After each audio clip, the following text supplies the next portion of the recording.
Deus já não ocupa o lugar que deveria ocupar, porque ele, o homem, pretende ocupar o lugar de Deus.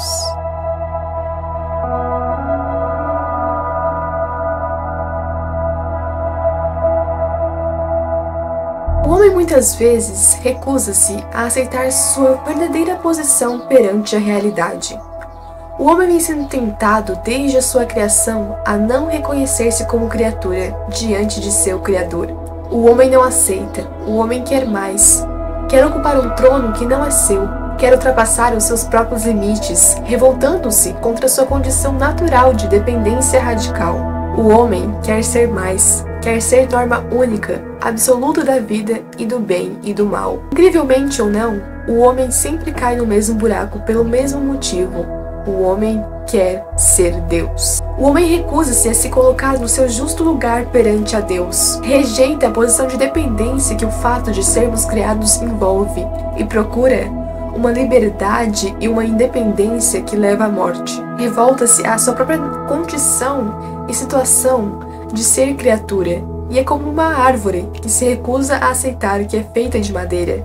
Assim, o homem volta à sua condição de ser escravo. Vivemos em um mundo que foi criado e é mantido por Deus, que é o seu Criador. Assumir que a vida é um dom recebido e que a nossa vida é como um vaso de barro que quebra com muita facilidade não é fraqueza. Essa é a real situação do homem, que ele deve assumir se quiser ser realista. Vivemos em um mundo que foi criado e é mantido por Deus. Sendo assim, não há liberdade plena sem o domínio de Deus. O homem não é livre longe de Deus enquanto o senhor da sua própria vida é escravo.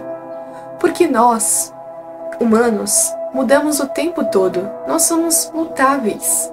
Por isso, ser Deus da própria vida é ser escravo de si mesmo. É ser escravo dos próprios desejos, que, aliás, nem podemos chamar de nossos, já que eles mudam o tempo todo, vêm e vão. O homem recusa-se a voltar-se para Deus, pois afirma que isto é escravidão.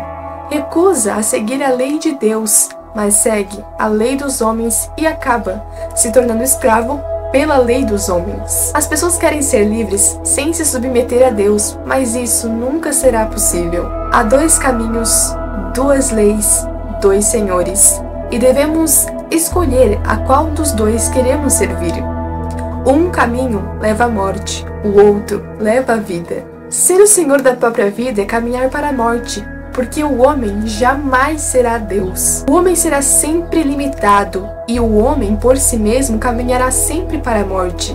O homem por si mesmo caminhará sempre para a escravidão. Por uma razão simples, o homem não é Deus, e o homem, por sua própria natureza, caminhará sempre para uma morte que é definitiva. O homem muitas vezes é como se fosse e quisesse ser um super-herói.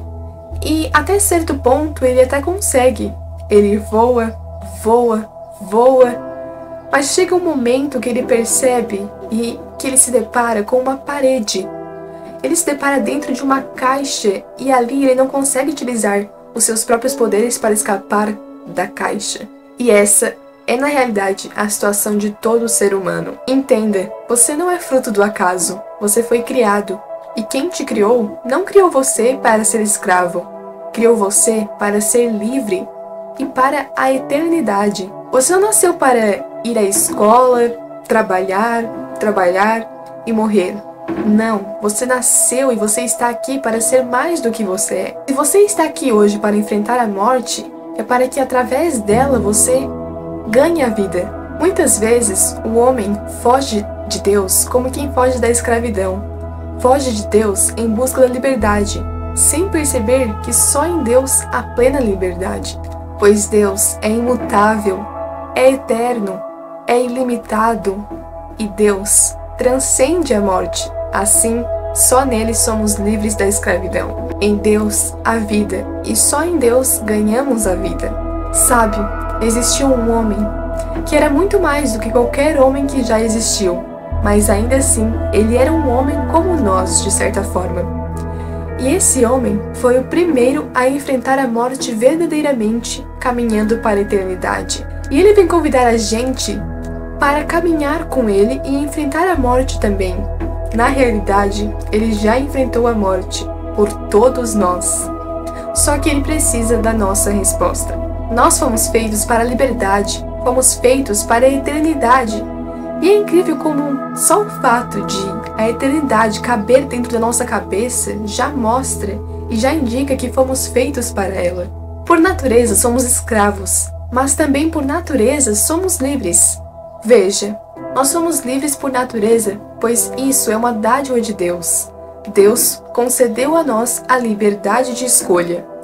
Mas somos escravos por escolha nossa. É interessante, pois independente de como vemos essa questão da escolha em uma cosmovisão cristã, seja a escolha de um só homem, Adão, ou seja a escolha de Adão como representando a humanidade, independente de como seja visto essa questão, nós podemos fazer a seguinte pergunta: por que Deus não nos deu uma segunda chance? Só que Deus deu e dá o tempo todo. Ele nos dá a liberdade de escolher entre a vida e a morte. Somos livres o suficiente para escolher a liberdade ou a escravidão. Isso se tornou definitivo quando Cristo rompeu o véu que nos separava de Deus. Assim, Ele nos possibilitou escolher a vida. Em Deus, a vida, porque em Deus, a eternidade. Quer maior liberdade do que esta? Quer maior liberdade do que a eternidade?